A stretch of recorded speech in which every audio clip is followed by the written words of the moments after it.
In the quiet, shadowed village of Kalule, under the expensive sky and surrounded by thick green forests, the village of Kalule boasts with life as men prepared for the night hunt, and the women gathered to share tales around the fire. Among them were Akani and Ebele, a couple seen by all as a perfect match. Akani was the respected hunter, gentle in his words but fierce in his pursuit. He loved Ebele deeply and saw her as the center of his world. His only wish was to see her happy and hoping they might soon start a family to bring even more joy to their union. Ebele, however, was anything but joyful. Her heart remained cold, untouched by the kindness Akani showed her. She saw him as a doll, his goodness as a sign of weakness. She dreamed of excitement, freedom, and passion, things her marriage could never give her. This longing had led her to another man, Ido, a charmer with wild eyes and a voice that filled her with thrilling promises. As Akani prepared for the evening hunt, his heart full of thoughts of Ebele, she had only one thought, slipping away to be with Ido once the sun set.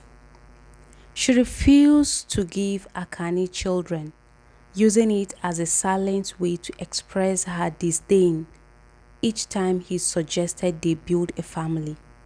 She offered cold excuses, leaving him disheartened but ever hopeful.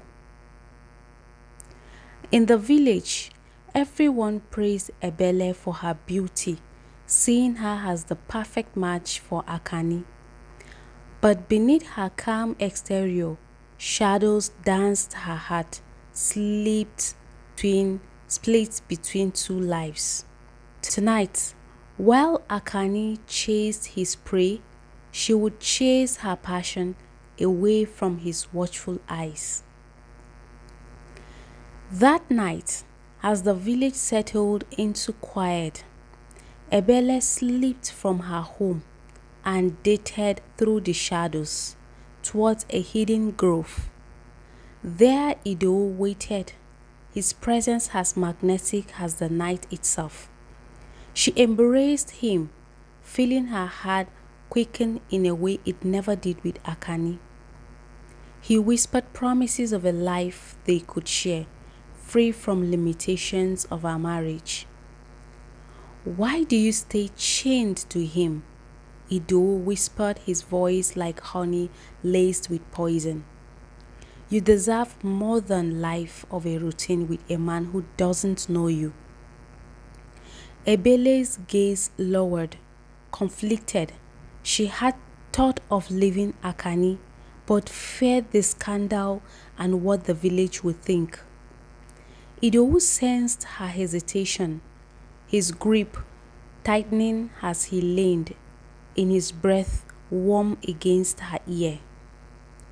"There is one way we can truly be together," he said softly. "But it will mean removing Akani from the picture permanently." Ebele's heart leaped in fear, yet the idea, dark as it was, struck her as a path to freedom. She pulled back her eyes, searching Ido's, but his expression was firm, unwavering. "Accident happens in the forest," Ido continued, "especially to hunters. One well-placed trap, and you and I could be free." Ebele trembled. The thought terrified her, yet a flicker of excitement danced within her, a taste of a life she had longed for. She returned to the village with a pounding heart, her mind racing with a conflict she could barely understand. The seed of betrayal had been planted and it was beginning to grow. The days that followed brought Ebele no peace. Idewu's words haunted her repeatedly, over and over like a dangerous melody. She knew her thoughts were wrong, but each time she looked at Akani's gentle smile, her resentment grew. How could he be so naive, so unaware of the desires that consumed her? Idowu sensed her struggle and continued to work his influence over her, drawing her deeper into his web of deceit. They met again in the grove, where he held her close, promising a life of passion and adventure if she could only take the final step. Akani doesn't deserve you, Idowu whispered, his tone soft yet filled with persuasive edge. A man like him, so simple, so plain, he won't even see it coming. You could be free in days. Ebele bit her lip, her heart pounding as the words took root in her mind. She imagined a life with Idowu, a life free from monotony of marriage, free from the dull kindness of a husband who would never understand her. It was a thrilling thought, and for a moment she felt as if she could taste the freedom Idowu promised. But when she returned to Akani that night, guilt tugged at her heart. She watched him prepare their evening meal, humming in a quiet tone, completely unaware of the storm brewing within his home. For a brief moment, she wondered if she could be contented with him, if she could bury her desires and try to live a simple life by his side. Yet, as soon as her mind drifted to Idowu, her heart hardened again. The simple life was for her. She wanted more than Akani could ever give. And as the moon rose high above the village, Ebele made a decision that would change everything. In the following days, Ebele's behavior grew more erratic. Akani's close friend, Zuberi, who often joined him on hunts, began to notice her coldness unlike the rest of the village. Zuberi sensed something unusual between Ebele and Akani. He observed her evasive glances and how she avoided speaking to her husband directly. One evening, as they prepared for a hunt, Zuberi hesitated and spoke with Akani. "Akani, forgive me, but I sensed that Ebele's heart may be troubled. Have you spoken to her about this?" Akani chuckled, brushing off Zuberi's concern. "Ebele is a reserved woman, that's all. She is patient and one day we will start a family together. I know it." But Zuberi's word deepened. He trusted Akani like a brother and felt a strange darkness hovering over his friend. Determined to protect him, Zuberi decided to keep a closer eye on Ebele. Though he dared not voice his suspicions outright, Ebele felt Zuberi's watchful eyes and grew more anxious, fearing her secrets might be uncovered. She began to feel desperate to act on Idowu's plan. Her meetings with Idowu grew more frequent, and together they crafted a deadly plot. They would lure Akani deep into the forest. During one of his hunts, using a false trail that would lead him to a hidden trap. The night before the plan was to take place, Ebele couldn't sleep. The weight of her choice pressed heavily on her heart, but the promise of a life with Idowu seemed worth the risks. She calmed her fears, convincing herself that Akani's death would be swift, a mere accident of the wild. Idowu prepared the trap, setting up sharp stakes hidden beneath leaves and vines. Ebele agreed to join Akani on his hunt to ensure he followed the path that would lead him straight into the danger. Under the guise of showing interest his passion, she suggested she wanted to see what his hunts were like. Akani's eyes lit up with surprise and joy. He happily agreed, unaware of the danger that awaited him.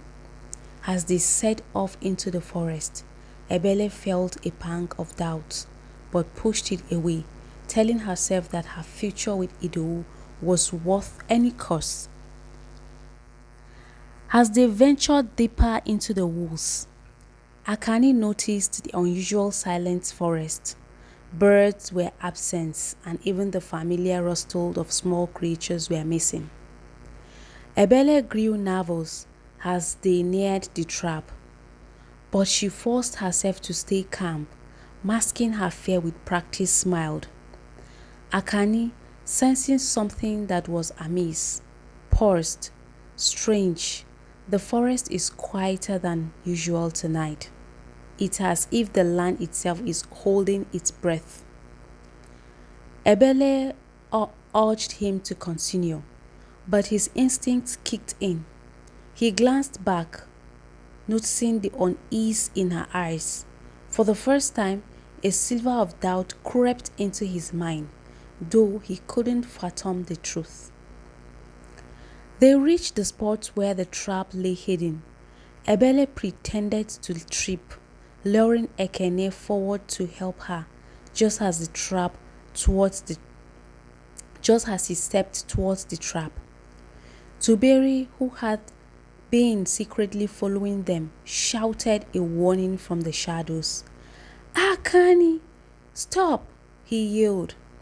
Startled, Akani froze, his feet merely inches from the deadly stakes. Confused and alarmed, he pulled Ebele back.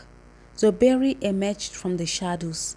His eyes were suspicious and fear, piercing together what he had witnessed. Ebele's heart raced as her plan began to unravel. Akani turned to Ebele, shocked and confused, searching her face for answers. "Ebele, what's going on?" Zuberi's sharp eyes shifted between them. "Akani, your wife led you to a trap. I sensed something was wrong, so I followed you both. She was planning something unforgivable." Ebele, trapped by her own deceit, struggled to find an explanation, but her silence confirmed their suspicions. The forest closed in around them as Akani's heart shattered, realizing his wife's betrayal. Ebele fell to her knees, her face pale and tear-streaked. She tried to explain herself, to paint herself as a woman trapped in a loveless marriage. But Akani's heart, once filled with love, was now breaking with anger and disbelief. "I never forced you to stay," he said, his voice a whisper. "All I ever wanted was for you to be happy." Desperate, Ebele accused Zuberi, claiming he had fabricated the whole plan out of jealousy. But neither man believed her, and Zuberi's suspicions were confirmed. The darkness in her heart had been laid bare. Returning to the village, Akani shared the story with the elders, who were horrified. Ebele's actions were seen as a grave betrayal, not only of her husband, but of the village itself. The elders called a meeting, and Ebele was brought before the community. Ashamed and broken, she stood in silence as the village elders delivered their judgment. They decreed that she would be exiled from the one left to wander beyond the village protection, where the wild would serve as both punishment and redemption. When Ebele, when Ebele sought Idewu's comfort after her punishment, she found only cold indifference. Now that deception had been exposed, Idewu had no further use for her. His promises turned hollow, and he dismissed her, leaving her in a state of betrayal and shock. Realizing that she had sacrificed everything for a man who didn't care, Ebele felt the weight of her choice crushing down. Alone and abandoned, she was left to face the consequences of her action. Ebele wandered the wilderness, shone an outcast. The forest once filled with beauty now felt like a prison, without the support of her village or the protection of Akani. She struggled to survive, forced to confront the emptiness inside her. Days turned into weeks, and she learned to live with her loneliness and regrets, haunted by the life she had thrown away. One night, as she lay beneath the stars, Ebele had whispers in the wind, the voices of her ancestors. They spoke of forgiveness, of redemption, and of the need to seek inner peace. She realized her life had been spent in pursuit of superficial desires, leading only to pain and isolation. The forest spirit urged her to find her way back to mend the broken pieces within her soul. With each passing day, she felt herself transforming, her heart softened as she faced her own darkness. Determined to atone, Ebele decided to help the nearby villagers she encountered on her travels, offering her skills in farming and cooking. She became known as a wandering healer, using her talent to assist those in need, seeking for forgiveness through her action. Though her heart remained heavy, each act of kindness brought her a small measure of peace, a step closer to redemption. Years later, Ebele returned to Kalule, her spirit transformed. The village hardly recognized her, for she was no longer the selfish, embittered woman who had once plotted against her husband. She sought out Akani, hoping to ask for forgiveness. Akani now remarried with children and healed from the wounds of her betrayal. He offered her forgiveness, though he had moved on, and Ebele felt a weight lift from her heart. Ebele left the village that day, her heart so finally at peace. She had learned the true happiness could never be found through betrayal or deceit. Her journey taught her the inner fulfillment and self-worth were treasures no one else could grant. As the story of Ebele and Akani spread, it served as a cautionary tale throughout Kulele, a reminder of the dangers of succumbing to temptation and importance of loyalty, humility, and inner strength. And though Ebele's life had been marked by tragedy, her journey to redemption became a story of hope for all who heard it. Thank you so much for watching.